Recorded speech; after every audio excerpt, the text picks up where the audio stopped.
afternoon session of the first day. Before I introduce our next lecturer, please allow me to remind you, we're going to take a group photo right after Professor Billey's lecture, so please don't immediately run away after you applaud her lecture. Okay? Pleasure to introduce Professor Sara Billey from University of Washington, and she's going to tell us about the Lakshmibai-Sandhya Theorem.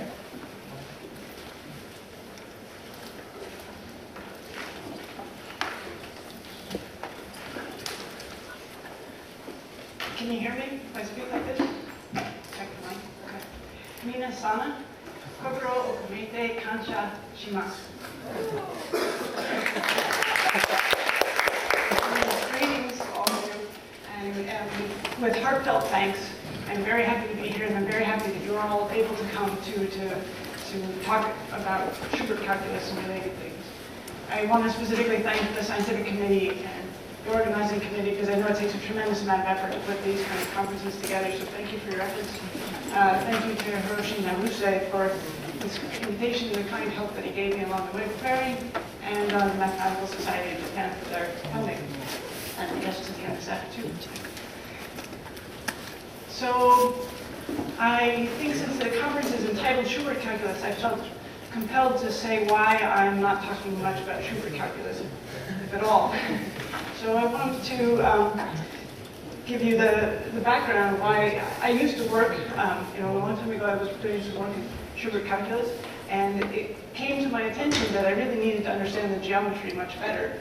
And the main reason that sort of stuck in my mind was that, sort of picking up where Alan Knudsen left off, when you're taking the product of two Schubert classes and you want to expand on the basis of Schubert classes, we know that those structure constants are non-negative integers.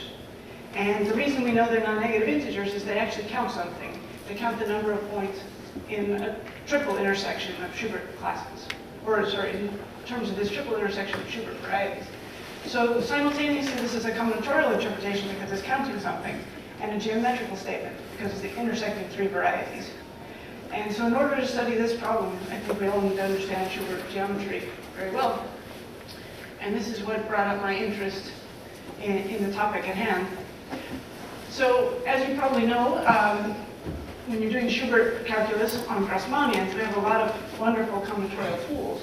Right? We have the Littlewood-Richardson tableau, and the Yamane-Uchi words, and the Knudsen-Tau puzzles, and the Ravi Vakil's way of doing things in terms of a geometric Littlewood-Richardson rule, and it does torus degenerations. And on any given day, actually, any one of those four might be my favorite. Depends on what you're trying to do. But for other types of Schubert varieties, in much bigger, broader context, we don't have the same wonderful tools that we have in the Grassmannian case. And this is, in order to solve this problem and find combinatorial analogs of these things, we need to understand some more about the geometry. So I would like to present to you today some of the ways that I think about certain properties of Schubert varieties. I want to review the Schubert varieties in the flag manifold, because so far we've been talking in the first two talks about Schubert varieties in the Grassmannians. And there are lots of different kinds of Schubert varieties. In fact, maybe if anybody were to say, I work on Schubert varieties, that would be ambiguous, because you have to say where your Schubert varieties live. They have lots of different properties depending on where you are. And then I want to discuss tangent space bases for Schubert varieties in the flag manifold, and talk about characterizing smoothness in Schubert varieties in this case. Okay, so a complete flag is just a nested sequence of vector spaces, and each time you go to the next piece in the flag, you should step up in dimension by one. So it's a sequence. If you're sitting in complex dimension, let's say n-dimensional space, then you'd have a flag that had exactly n vector spaces, and the ith one would have dimension I. If I were going to hand you a flag, I wouldn't specify it by telling you vector spaces. I would specify it by telling you an ordered basis for n-dimensional space. And that ordered basis then would describe the flag, because the first basis element would span the first vector space, and the first two together would span the second vector space, and the first three together would span the third vector space, and so on. So here's an example of a flag. It's drawn projectively, so it's a point on a line and plane in a three-dimensional space. That's actually a flag in 4 dimensions. And I could have written down an ordered basis that goes along with it in terms of some standard orthonormal basis, E1 through En. And so once we have our ordered basis, we quickly want to write that down as a matrix. So I'm going to write a matrix that represents that same flag. F dot is that flag, starting out 61 plus 3E2, and then the second basis element is 41 plus 2E3, and so on. So I'm going to write that as a matrix where the coefficients for the first basis element are written in the first column of the matrix. So 6, 3, 0, 0. And then for the second basis element, that gives me the second column, 4, 0, 2, 0. And then the third is 9, 0, 1. And the last one is just E2. So that's 0, 1, 0, 0. So this is how I would hand you a flag, just as a basis, as a matrix. Now there's going to be many different matrices that represent the same flag, right? Because I could just rescale the first basis element and I'd get the same flag. Or I could take a linear combination of the first two and replace number 2 by that, and I'd get the same flag. So, for example, I might represent the exact same flag by a matrix that goes in the first column 2, 1, 0, 0, 2, 0, 1, 0, 7, 0, 0, 1, and the fourth column is 1, 0, 0, 0. And the reason this is the same is I've just multiplied by an upper triangular matrix on the right. And when we multiply by an upper triangular matrix, what are you doing? You're just doing column operations that precede. You take column I and you can add it somewhere to column J further to the right, or you can rescale. So the matrix, the second way of representing the same flag, this one is in canonical form, and I'll talk more about that. And the flag manifold, then we can just define this notation FLN over the complex numbers, is the flag manifold of n-dimensional flags. They are isomorphic then to the cosets, the points in the coset GLN mod B, because of this identification, right? That you can take the matrix representing any flag, multiply it by something in the upper triangular matrix on the right, and get something that represents the same flag. So as points, these are the same sets.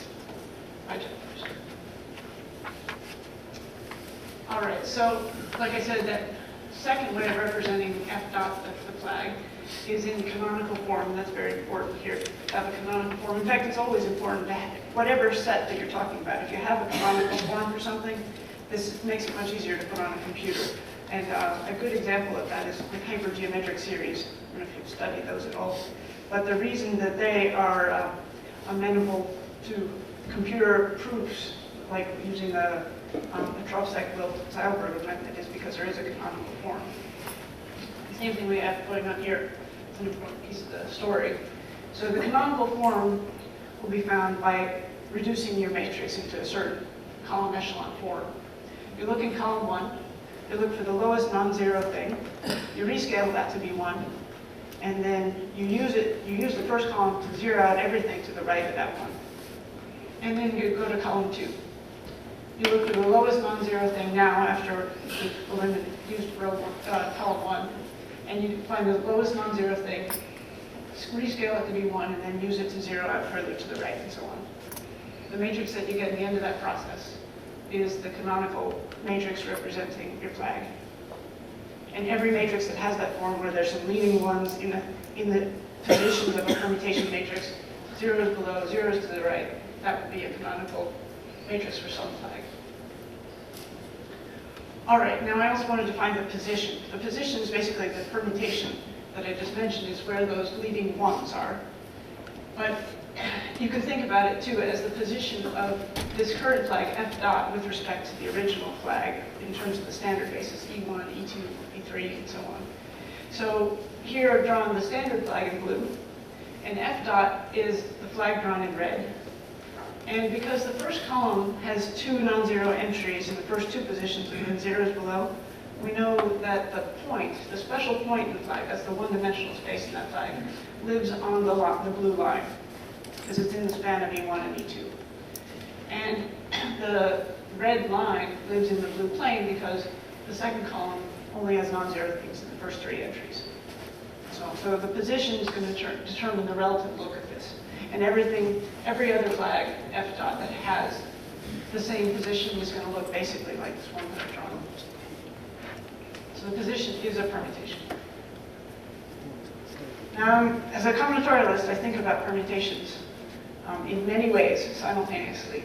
Just like Joe Harris thinks about all kinds of examples in projective space, I constantly have. Actually, here I've given you 7 different ways to represent a permutation, but actually I have probably 15 in my head at all times, and I hope you do too. So in case you don't, here's a few extra. So there's, of course, matrix notation for a permutation. Oh, and I see somebody's taking a picture. I forgot to say, my slides are online. They're on my webpage if you go to my website. It might make it easier instead of trying to scribble down notes. So, okay, matrix notation you're probably familiar with. The 2-line notation is what you get when you just write down the numbers from 1 to n on the top row, and then you write the numbers that the bijection, the permutation is of course a bijection, right? If 1 maps to 2, 2 maps to 3, 3 maps to 4, 4 maps to 1 is the bijection that goes from the permutation matrix to its left. Of course, I didn't really need to write down the top line in increasing order like that. We all know that, so we could just keep the 1-line notation. That's 2, 3, 4, 1. And then another important way of representing a permutation is with its rank table. And the rank table is obtained from the matrix by looking at every entry, and from that entry down and to its left, you just consider the rank of that submatrix. And that's how I got this rank table on the right. Check me, make sure I didn't mess up. All right, the first one on the second row is the diagram of the permutation. This is probably my favorite one. And this is the one that I'm committed to keeping just like it is. So the notation that I'm using there, let me do a different example. So here's a permutation. And every time I see a 1, I'm going to cancel out all the positions to the right and all the positions below.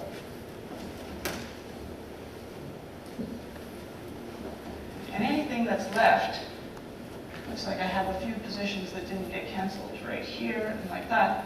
Those positions that didn't get canceled out are the ones that are in the diagram. So this is basically a way of encoding the inversions in the permutation. Things are out of order. So the permutation here was 2, 3, 4, 1.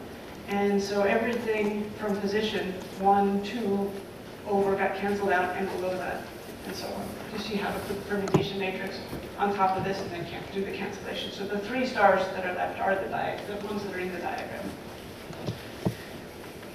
So as Alan pointed out, there's many different ways to represent a permutation in terms of what is the name that goes with that permutation matrix.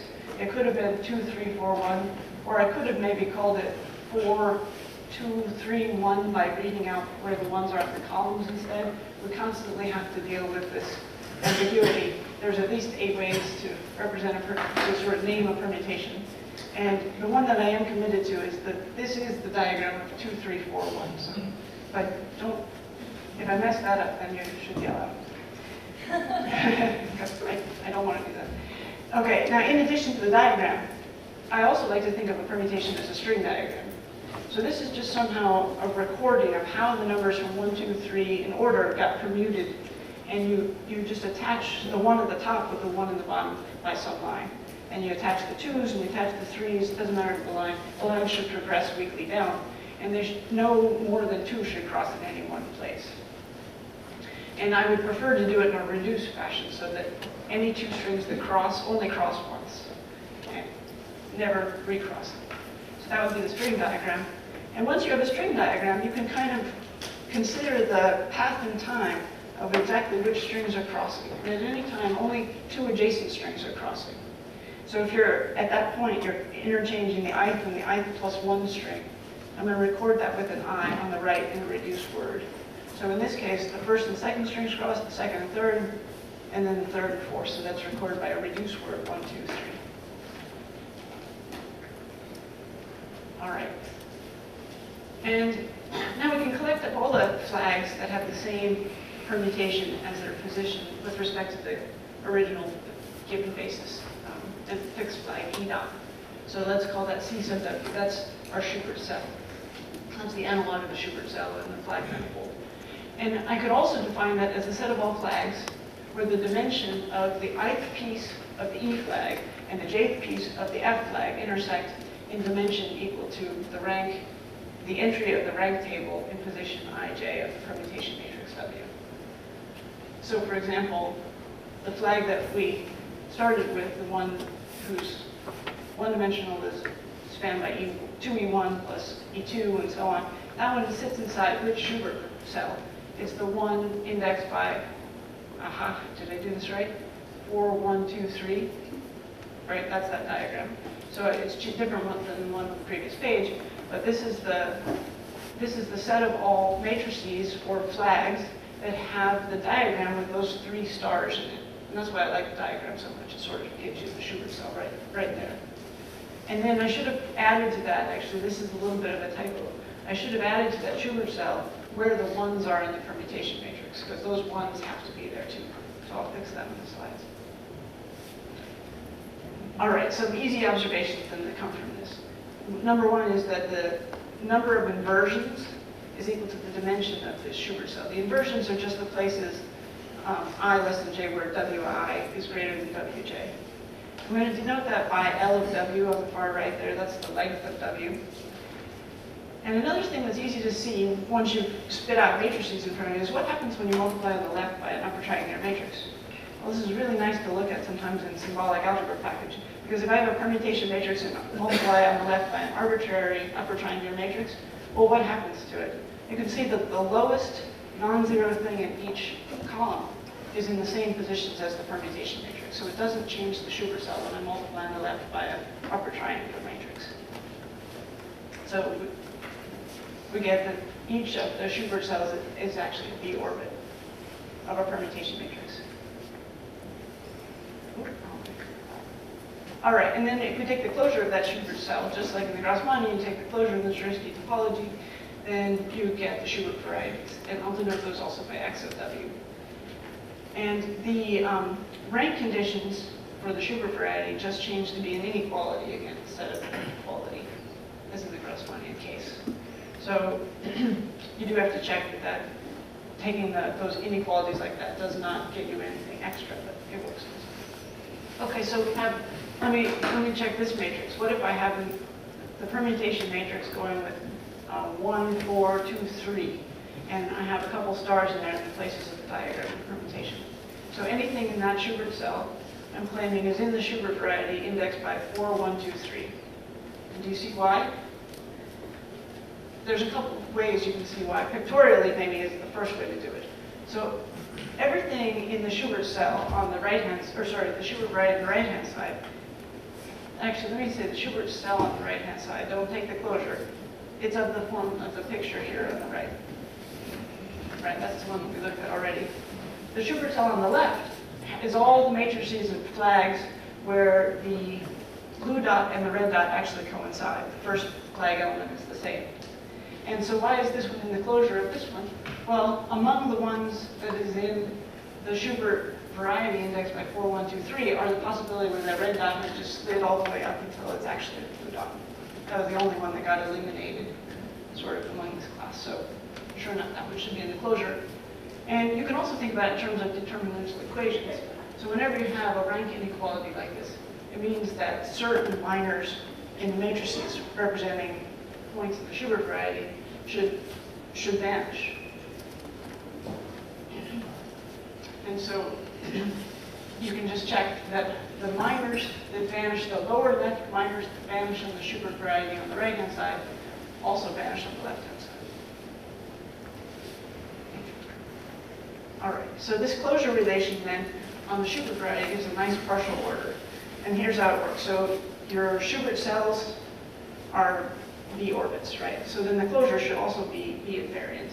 And so every Schubert variety decomposes as some union of Schubert cells. And which ones are in the closure then? Well, the ones that are in the closure are indexed by definition by permutations, which are smaller in Bruhat order. So I'll represent that as V less than or equal to W.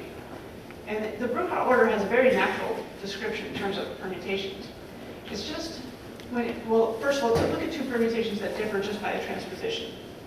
If you increase the number of inversions, we're going to say you go up in Bruhat order. So W is less than W times Tij, if and only if Wi is less than Wj. When you undo that, you get another inversion. And then take the transitive closure and see whatever partial order you get. So on permutations in S3, here's a picture of the Hasse diagram. That's the minimal diagram I could draw to represent this partial order. At the top is the permutation 321, the one that completely reverses everything. At the bottom is the identity. And in between you get this X on permutations. And I wrote here observations. Every time I write observations, if the following things are not familiar to you, you should go home and think about it. So think of that as homework, okay? Because this is like summer school, so I thought we should have homework. And so one of the things that you can see from on permutations is that this partial order is self-dual. That means if I were to pick up that graph and turn it upside down, I'd have an isomorphic Hasse diagram. And you should think about how to do that. And it's also rank symmetric. The number, oh, it's ranked, actually. First of all, the rank is equal to the number of inversions, or the length of the permutation. That means that you can put the partial order sort of on rows. And the number of permutations on row I is equal to the number of permutations on row, the top one has, what's the length of the top one? The reverse permutation, just checking, everybody right? And choose 2, right, because every pair is inverted. Good, so I guess you're all being shy about saying that, because I know you know it. Some of you know it for sure. So the number of permutations on rank I is equal to the number of permutations on rank n choose 2 minus I. That's rank symmetric. And unimodal means those rank numbers are increasing and then they're decreasing as you go up. So here's a picture of Bruhat order on S4. I don't know how well you can see it from back there, but S5 starts to look like a hurricane. I kind of like that. And what do we do with the Bruhat order then? What can we say about Schubert varieties once we know this Bruhat order very well? Well, one of the things you get is that the Poincare polynomials for the cohomology ring just pop out at you. So I'm doing this in terms of complex dimensions so that I can say it the way I did. But if you write down the generating function summed over all permutations which are less than or equal to a given permutation W, and then take t to the length of v, the smaller ones, then you get the Poincare polynomial. And so here I took the Bruhat order and I only wrote down the permutations which are smaller than 3, 4, 1, 2 in Bruhat order. You can check me on that, but I did it by computer, so it's hopefully right. And so then if I want to write down this Poincare polynomial, now it's very easy. It's just going to be 1 plus 3t plus 5t squared plus 4t cubed plus t to the 4th. Just counting up the number on each row. So this makes it easy to find. In fact, I like this Bruhat order business so much, I once gave a talk entitled 10 Fantastic Facts on Bruhat order, which you can find on my website. And among other things, we just mentioned it characterizes inclusions of Schubert varieties, but it also contains Young's lattice, which was coming up in the first 2 talks. That's the partial order on partitions by containment. It has a wonderful Norbius function, if you know about coset stuff. The rank generating function actually factors as a generating function into a beautiful form where you just have 1 plus t squared, all 1's coefficients up to t to the k. A bunch of those guys multiply together.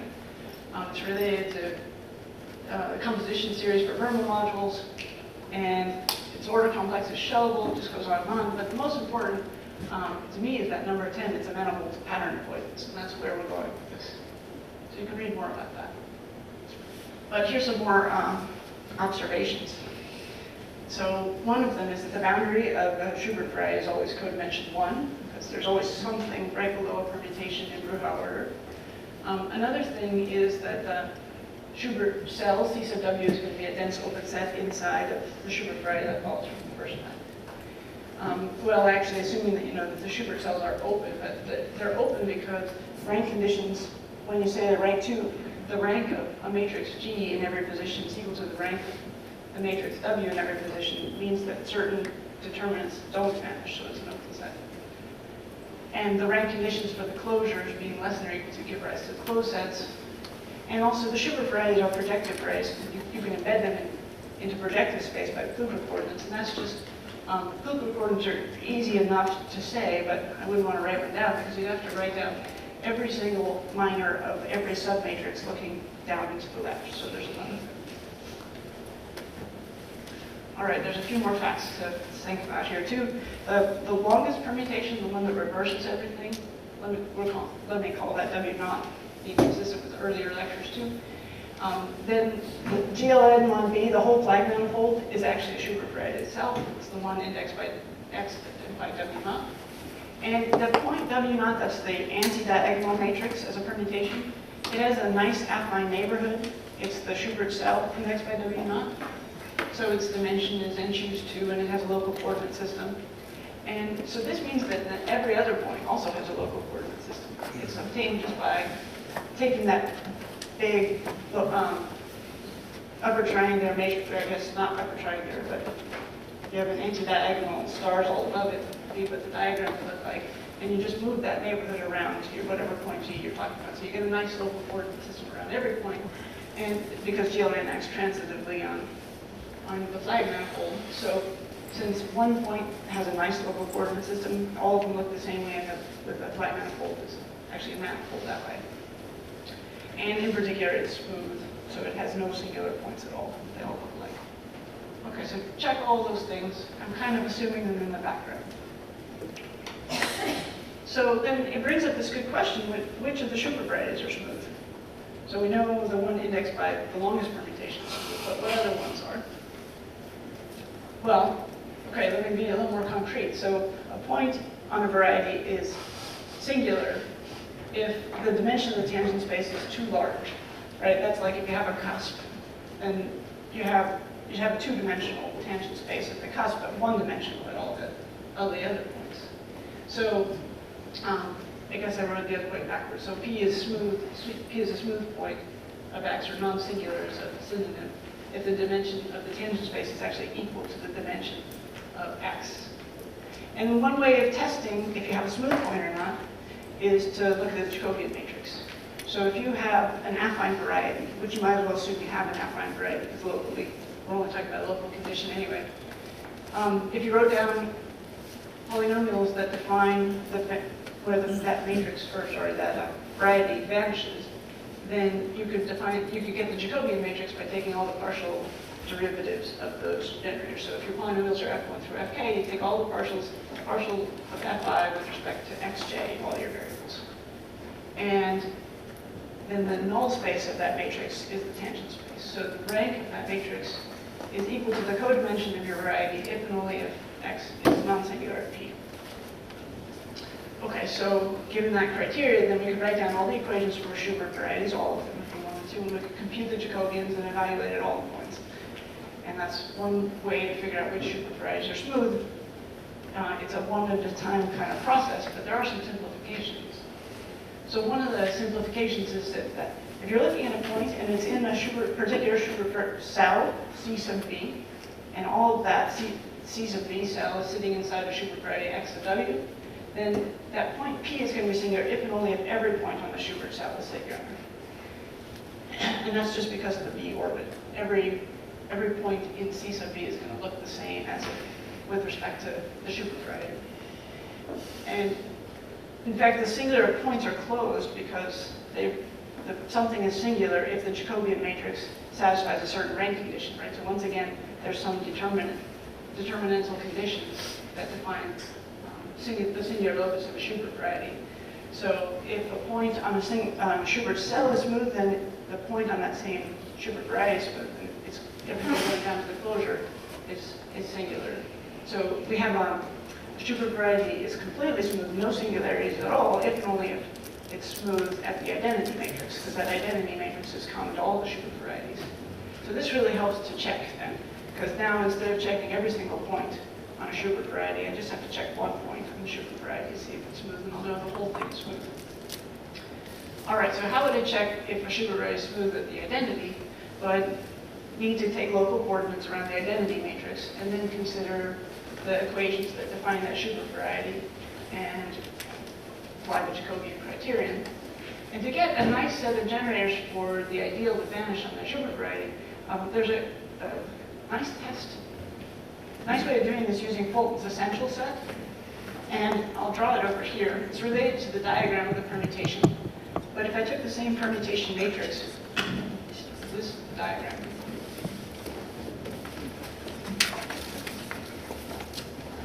The essential set would have the ones in the same places, And instead of taking each one and canceling to the east and canceling down, I'm going to go up and to the right.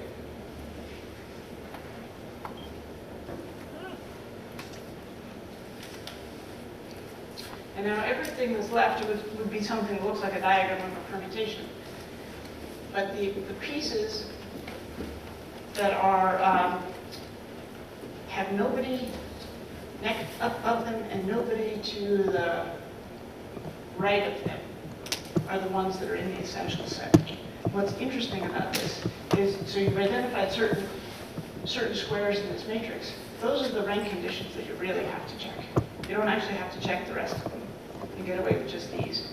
And using those, so if I know that this one, its rank condition is 1, that would mean this minor would have to vanish. 2 by 2 minor.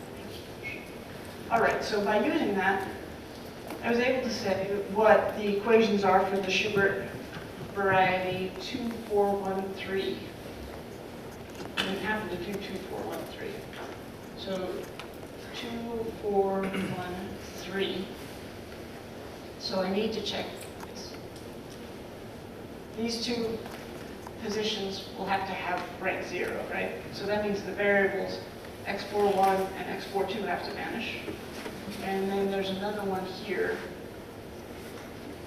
which has rank condition 1. So all of the 2 by 2 minors in this area have to vanish, but you already know that these two guys are 0, so we get it down to just one extra determinant. And you take these equations that I've written down with respect to that lower triangular matrix, because that's our local coordinate system around the identity.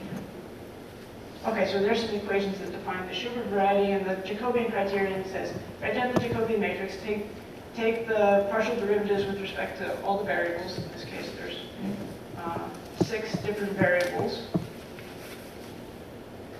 but some of them don't appear.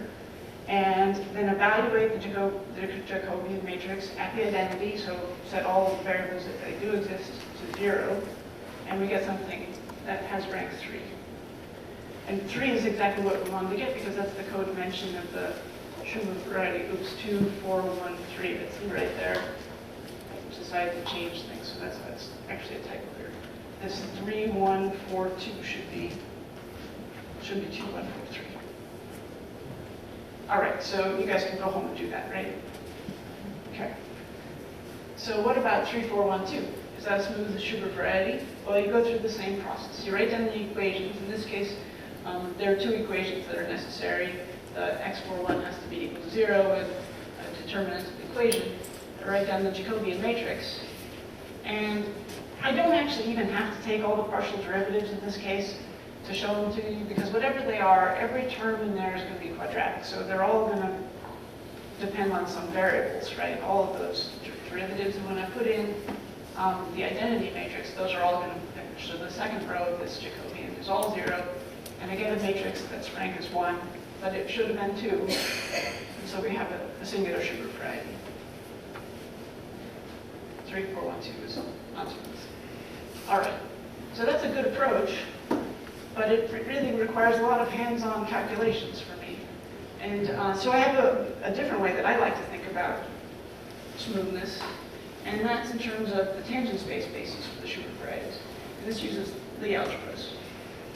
The reason that I like to go in this other route is because then it's a way of seeing all the Schubert varieties in some context together as sort of a big discrete modular space. All right, so a quick review probably of Lie algebras. So the Lie algebra of a subgroup of GLN is the space of tangent vectors at the identity.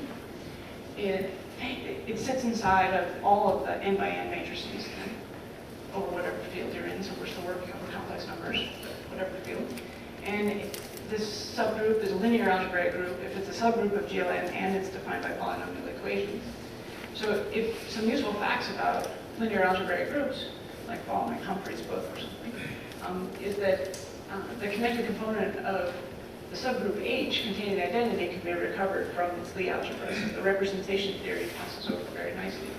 And another important thing is that you can figure out what is the Lie algebra by looking at infinitesimal vectors. So the Lie algebra of H is going to just be a collection of all matrices, verbal or not, of the form where I plus A times epsilon is in H. So epsilon is some infinitesimal scalar. So I plus A epsilon is a matrix that's close to the identity, but has a little teeny component in the A direction. All right. And we just have to test if I plus A epsilon satisfies the polynomial equations to be in H or not. And that's how we'll figure out what the algebra is. So let's do this on an example. And maybe you know the answer already because you memorized it. We'll work through the thoughts with me here. So if you have the SLN, well, that's the vanishing of the polynomial given by the determinant minus 1. So it's definitely a linear algebraic group, and we could ask what is its Lie algebra. Well, a matrix will be in the Lie algebra of SLN if and only if the identity plus A epsilon is in H. So that means that the determinant I plus A epsilon is equal to 1. So we could write out what that matrix looks like. Right, so in most places we have A11 and A12 and so on, A21, A22. We're going to rescale all of those by epsilon, and then add 1 along the diagonal. So what's that determinant look like? Well, certainly one contribution is going to be the ones down the diagonal, right? And also down the diagonal are going to be the things of the form epsilon plus A11 plus A22 plus A and N. And then every other term in the determinant, I claim, has at least an epsilon squared, right? And epsilon was so small that when you square it, it's really 0. So all this other stuff goes away. And when is this in SLN? It's when this contribution is 0.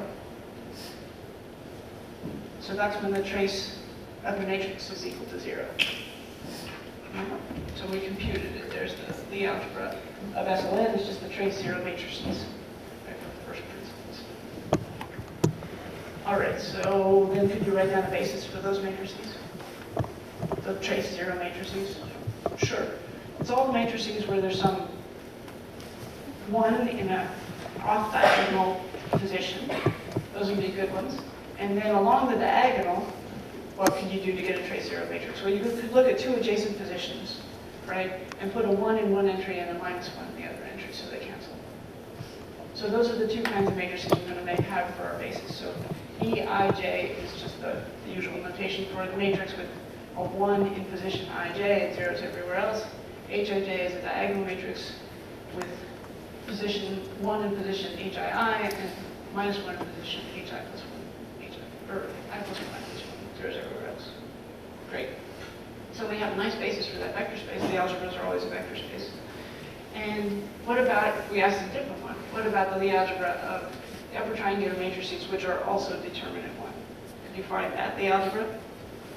Sure, it's close to what we just did, right? And it's going to also have a nice basis. It's going to be the span of the EIJs, where I is less than j, so the upper triangular ones, and all the h's. And so a nice thing happens now, observation again, remember? So if you take GLN mod B, it's actually the cosets are the same as SLN mod B intersect SLN. So their tangent spaces are isomorphic. And so the tangent space for the whole flag variety at the identity is just the span of the EJIs, those are the lower triangular ones. And the lower triangular matrices with 1s all down the diagonal, I should say just the lower triangular matrices, 0s everywhere else, those guys, they're all in bijection with the transpositions, right? For every pair I and J, we're going to get one of those, we're going to get one transposition. So let me denote the transpositions by R. T is already used in this theory, so R is going to stand for reflections. All right, so what we get then is that for how do we generalize this now to any point? Well, remember, we only need to look at permutation matrices because we only need to sort of understand one point on each Schubert cell, so we might as well pick the permutation matrices. So let V be a permutation. Well, then what's the tangent space to V inside the whole flag manifold G mod V? Well, it's just going to take the matrix, the tangent space that we had before and move it over to V. And you do that just by conjugating by V. So the basis then will end up being V inverse times 1 of the EJIs times V. So again, a nice tangent space at every point, then, a basis for it. And when you do that business with the conjugation, that's just like taking your original flag and then changing it to a different base flag. And it'll be the new one will be the one indexed by EV1, and then the second basis element will be EV2 and so on. So it's a pretty nice new flag.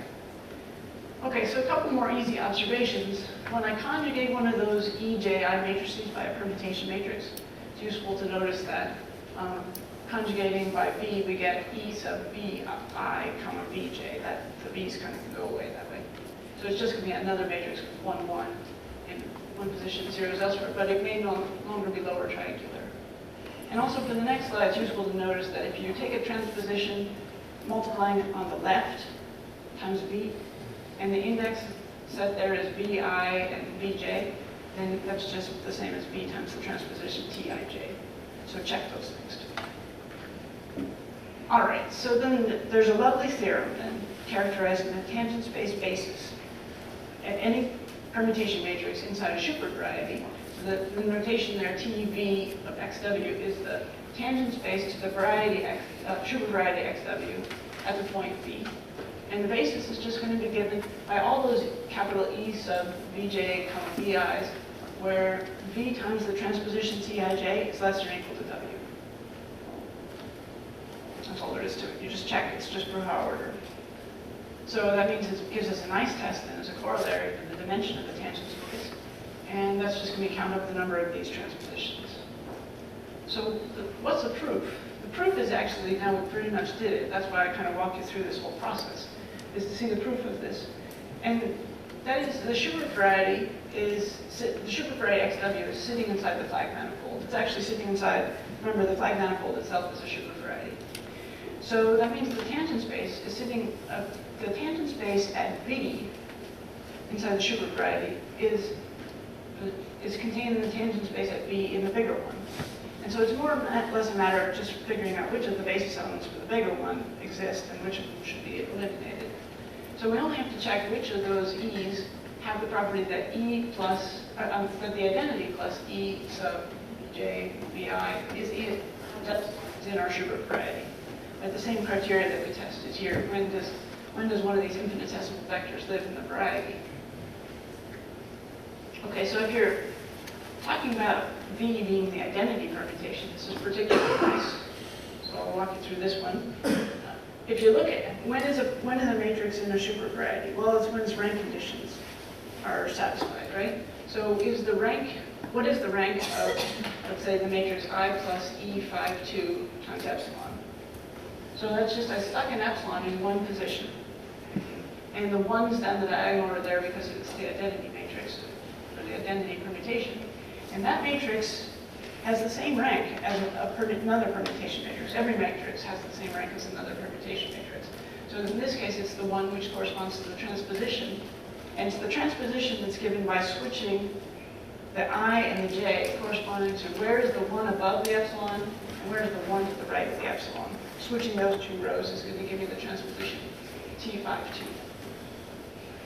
And so we get that this matrix, I plus E, J, I, epsilon, is in the Schubert variety XW if and only if the transposition Tij is less than or equal to W. So it pops right out at you. What about other permutations? So if V is less than W, then we do a very similar computation. We look at the matrix V, the permutation matrix V plus one extra epsilon in one position. And if that corresponds to something which goes down in Brouwer order, so let me write it up here. So if we have our permutation matrix for V and it has lots of ones, if the epsilon goes in a place that is to the right of a 1, it's not going to change anything at all because that 1 will cancel it out of the process of elimination. If the epsilon is above a 1, actually I should say if it's below a 1, then it also gets canceled out. But the only case to worry about is when the epsilon is like this. So there's a 1 above it and a 1 to the right of it. And in which case that epsilon is going to change the rank conditions just like it did in the identity situation. And it's going to, rank of this new matrix is going to be the rank of V times the transposition that changes these two rows. So that gives us the condition that that E sub Vj, Vi is in the tangent space differently of V times the transposition Tij is less or equal to W. So you can just check the rank conditions and see this is true. So this was the proof of the Lakshmibai-Sandhya Theorem for tangent space bases, which I think is really the kernel of a very interesting idea for computing smoothness that I'll tell you about in just a second. So what are the consequences of this theorem? So then we have a nice test. The Schubert variety xw is smooth at V if and only if the dimension of the tangent space is right. And what's it supposed to be? It's supposed to be length of W. So you just check that how many transpositions start at V and go up or down, but stay less than or equal to W. If that's equal to the length of W, you have a smooth point, otherwise you don't. Now some of those transpositions are going to go up, and some of those transpositions are going to go down from V, right? The ones that go down are clearly less than or equal to W, so we don't really even have to check those. So let's eliminate that and make another test. We could just check the number of transpositions that go up from V and still stay less than or equal to W, and that should be length of W minus length of V. So that's an easy one to compute in most cases, well, at least in small cases. So I'm actually pleasantly surprised that how many of you are here too, so I have not got enough handouts. But you could, those of you who can have these, you can take them home. And for those of you who don't get one, because I don't think they'll make it, let's go to the next slide. I'd like to know, is 4231 a smooth Schubert variety or not? And we're doing this from the historical perspective. There was a moment when Lakshmibai and Sandhya were working on this, and they didn't know which Schubert varieties were smooth and which ones are not. So what I'm passing around is a copy of the Bruhat interval going from the identity up to 4231. This is the Hasse diagram. Right? So everything that where you could follow a sequence of paths going down would also give a relation. But can you eyeball this one? Is this one going to be correspond to a smooth Schubert variety or not? And the length of this permutation is what? 4231. How many inversions? You're the quietest audience ever. Oh, I see a 5. I love it. Sign language from the audience. Good. Okay, 5. Good. And do you see any place where you might have 6 edges coming out of a vertex in this Hasse diagram? Yeah, right there. Good. So can you see this one up above there? It's got 4 going up and 2 going down. So this one's just automatically not smooth. And that isn't even all of the possible transpositions we could have considered. Those are just the ones that are directly adjacent to it. But of course, there's only 6. So there it is. This one is not smooth. So no. It's also, if you didn't notice, not smooth at the identity.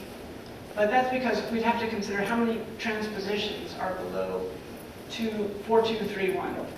And they're not drawn here with an exact line. But there, of course, we know that there are 3 transpositions that are directly below because those are on the first row.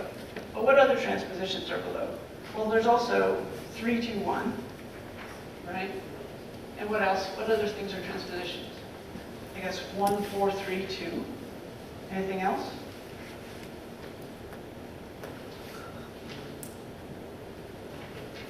Well, what about 4, 2, 3, 1 itself? It's also a transposition, right? So there's 6 transpositions that lie below. So it's not smooth at the identity. Of course, we would have known that anyway. If it's not smooth at 2, 1, 4, 3, it's not smooth on the closure. All right, so we could check every point, but it turns out that the singular locus of the Schubert variety 4231 is exactly 2143. We've sort of already found it. Just for comparison, the singular locus of 3412 is 1324. And I remembered that because 2143 is the reverse of 3412. And 1324 is the reverse of 4231. In case you forget, it's right there at the tip of your tongue. And all the other Schubert varieties in S4 are smooth. So we don't have to check them all. But this brings up, this test for the tangent space basis brings up a very good point, that we should maybe look at it, not just the Hasse diagram of Bruchau order, but something called the Bruchau graph, which is alluded to earlier as well. This is a moment graph. So this is a graph where you take the permutations themselves as vertices, and you connect to permutations if they just differ by a transposition. Don't worry about the length difference. So it has some extra edges than the Hasse diagram. And then the dimension of the tangent space at the Schubert, for the Schubert variety W at the point V is the degree, the number of edges emanating out of V in the Bruchau graph. So there's a nice geometrical interpretation for this, and it's that the number of fixed points, so actually the observation part of this is that if you look at the diagonal matrices, they certainly act on flags also, just rescaling the standard basis elements. And what are the points that are fixed under the diagonal matrix, the action of the diagonal matrices? Let me call that T, torus.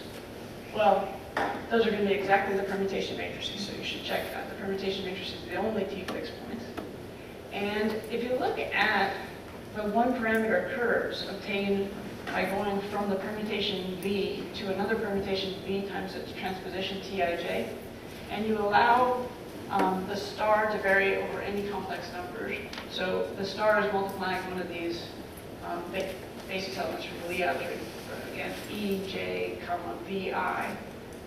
What are we going to get as we do that? We're going to get some curve that's invariant under a smaller torus. It'll be actually a codimensional torus that fixes this line. And this line is actually basically the edge in the graph.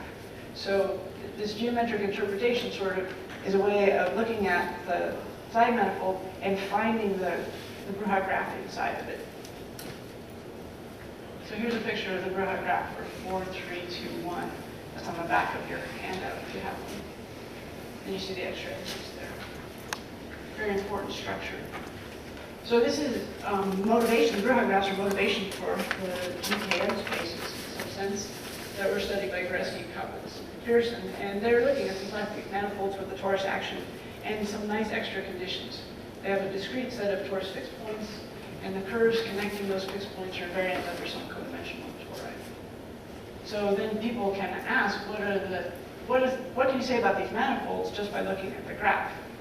And lots of interesting things have been said in terms of the homology and singularities and various things. I listed a few people to at least start you off with if you're interested in learning more about that. But by no means is this a complete list, but I'll try to hit some highlights. And hopefully, actually, there will be more talks. Giuliano Tomasico might be talking about GKM spaces. Is that true, Giuliano? Will you nod if you're going to talk about it? No? Yes? No? Some? Okay. They'll certainly. And Alan, what about you? Will you talk about that more? No. Okay. Next week. All right, so characterizing the tangent space basis was a fantastic step towards understanding the singularities of Schubert varieties. And it led to something that I consider even more elegant and simple to compute with. And that's a characterization of smoothness in terms of permutation pattern avoidance. Now, the permutation pattern avoidance seemed to come into the literature around the 1970s, and it came in through the computer science side. People were understanding sorting networks. Knuth, Pratt, Tarjan had some early papers that used that term, pattern avoidance. But Lakshmibai was in a good position because she'd already just finished the process of characterizing the tangent space basis, which is Sandry. And in 1990, she and Sandhya came up with a very nice, elegant characterization of smoothness for Schubert varieties. Actually, it must have been a very hot topic because almost simultaneously, 3 other people independently did work that is equivalent to the Lakshmibai-Sandhya theorem, but they're really the ones who first said it in this language. So they said that a Schubert variety is singular or smooth if and only if the permutation has no subsequence with the same relative order as 3, 4, 1, 2 or 4, 2, 3, 1. Those are only 2 singular Schubert varieties in S4. So there's lots of ways to describe pattern avoidance. One way is that there's no submatrix in the permutation matrix, where if you take 4 rows and 4 columns and just identify the intersections there, that you get the permutation matrix for 3, 4, 1, 2 or 4, 2, 3, 1. Another way of saying it is that if you look at any subsequence of length 4, you'd have nothing with the same relative order as these two bad patterns. So for example, 6, 2, 5, 4, 3, 1. That one is going to be a singular Schubert variety because it contains a bad pattern. It contains 6, 2, 4, 1, and that's in the same relative order. It has the smallest one last, the largest one first, and so on. And what about 6, 1, 2, 5, 4, 3? If you look at that one carefully, you test every one of the 6, choose 4 subsets of length 4. None of them have these two bad patterns, so that's going to correspond to a smooth Schubert variety. It's a nice test, right? You can do this now on something where the permutation is length 100 pretty easily. So this theorem has got many consequences. I want to tell you, let me just say just briefly a little bit about the proof. The first step of the proof comes from the tangent space basis characterization. So if permutation contains one of these two bad patterns, you just take the bad pattern and rearrange it into the singular locus arrangement, and you'll end up with a point that is singular, and you can test it as singular by just checking its tangent space basis. It's too large. And the other direction is interesting too, and this is, in retrospect, I would prove step 2 differently than Lakshmibai-Sandhya did. The way I would do it now is look at the permutation, and it turns out that Gasharov was able to find a nice algorithm for factoring the Poincare polynomial of the Schubert variety. And what he did was say, if you have a decreasing sequence at the end of your permutation that starts at n and then goes down to the very last position, then you can take that n out and move it to the end and get another permutation, let me call it v, that has a factor of the Poincare polynomial for w. So p sub w is equal to a nice factor, 1 plus t squared up through t to the k times the Poincare polynomial for v. And the reason that you can see this is that you end up taking the Poincare or the Bruhat order from the identity up to w, and you sort of collect up terms depending on where n is in the one-line notation. And you put anywhere you want, and all the other constraints from Bruhat order are going to be the same in each piece. It's like an identical copy of each other. So you get this nice factored form, and then there's a beautiful theorem of Carroll and Peterson that says if your Poincare polynomial is symmetric, palindromic, so you reverse the coefficients, you get the same thing, then your Schubert varieties will be smooth in this case. Yeah. What was K?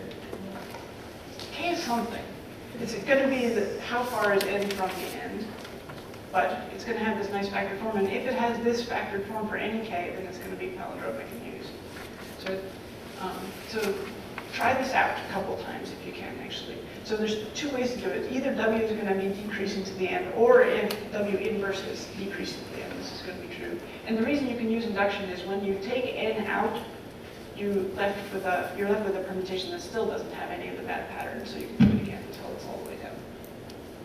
All right, so that's the proof for the Lakshmibai-Sandhya theorem in a sense. So what are the consequences? Well, one is you get this nice polynomial time algorithm for testing for smoothness, order into the fourth. One of the things that came out of Mark Hayman's version of the statement was a beautiful generating function for the number of permutations which have smooth Schubert varieties. And you might be scared off by that square root of 1 minus 4t in there, but that's not so bad for combinatorial. That's just like Cavalier numbers, and we all like them a lot. So not too bad. And there are many properties now that have been inspired to look, many people have been inspired to look at pattern avoidance for characterizing other properties of Schubert varieties. And so in fact, I'm going to tell you next time about 10 properties of Schubert varieties that are characterized by pattern avoidance, and I would say are consequences of the Lakshmibai-Sandhya theorem, or at least their approach of looking at things. Let me end though with a few things for you to think about when you're done with your homework. Okay? So a problem that has lingered on is why isn't it enough to just look at S4 patterns? Why isn't it that there's another singular Schubert variety in the S24 which we haven't accounted for? We don't really know why it's bounded like that in a nice way. So in terms of geometry, I'd love to understand that better. A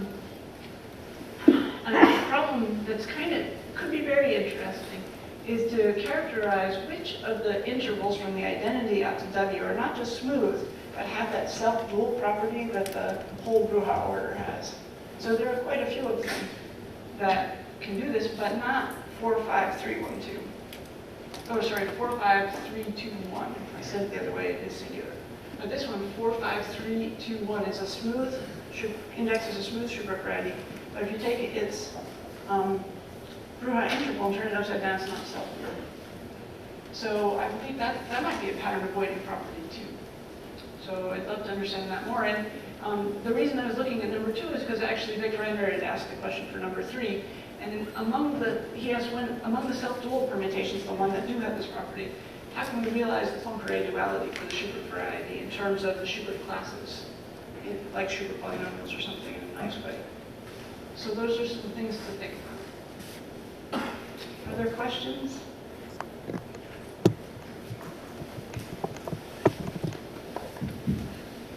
Okay, before we thank Sarah one more time, before we thank Sarah for the first time, pardon me, let me remind you one more time, we'll take a group photo right after we applaud Sarah, and so please don't run away.